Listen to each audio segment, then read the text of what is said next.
Ihaw to? Yung medyo maliit ihaw. Agong-agong, isusuga. Yan ang gusto mong ulamin eh. Hindi ulamin na lahat.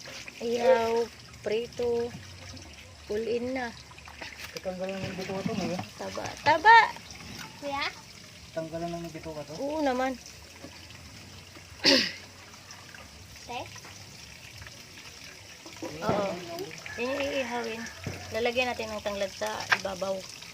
Ay, sa bituka. Ibabaw. Kabo eh. Parang pangitlog na to. Baka may Nangitlog na siguro yan, no? Baka kinakain din nila yung itlog na maliliit doon.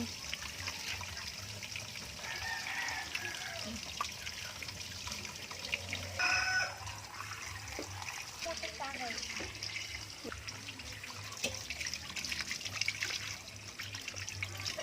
Buhay pa.